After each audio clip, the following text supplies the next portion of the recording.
Hi guys! For today's video, i-review natin itong Ferrero na binili ko kahapon. So, ang laki niya guys, oh. Isang palad talaga siya guys. Ang laki. Like, ganyan. So, binili ko to guys kasi ngayon lang ako nakakita ng ganitong kalaki na Ferrero. So, i-try natin siya guys kung i-try natin siyang i-open kung ano yung sa loob niya. Parang parang nabaguhan lang ako dito sa Ferrero na ganito kalaki. Tingnan mo naman, karaniwang Ferrero na nabibili natin is ganyan lang kalaki, di ba?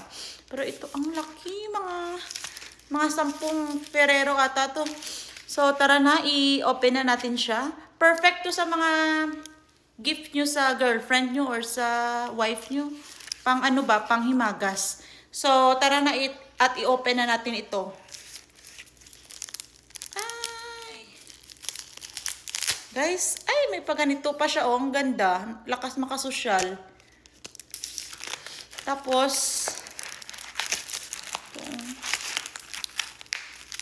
baka fake to, no? Tapos pag open mo, walang laman. Hindi pala chocolate. Ano ba yan? Parang hindi pa ayaw pa magpa-open. Ano ba yan? Wala, ang tigas. Uy, ano ba? Bilisan mo. Ito na. Hala guys, totoong chocolate. Totoong chocolate siya guys. Tingnan nyo. Diba? Hala, ang laki. So, itatry na natin siya kung anong lasa niya at ano yung sa loob niya. Ang laki. Lasang Ferrero siya. Pero gusto kong mabiak to guys. Kuha ko ng kutsilyo.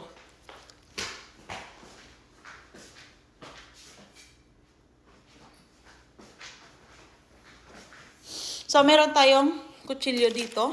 Hiwain natin kung ano yung sa loob. Baka may laman siya sa loob.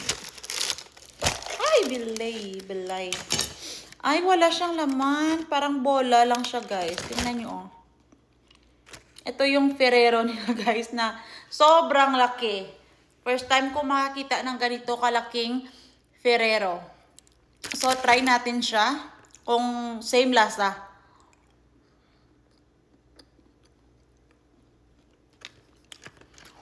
Same lasa. Parehas lang. Sarap.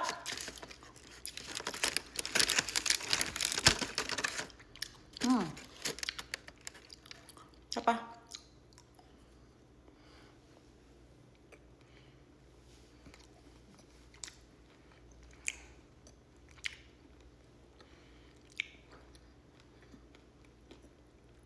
Harap.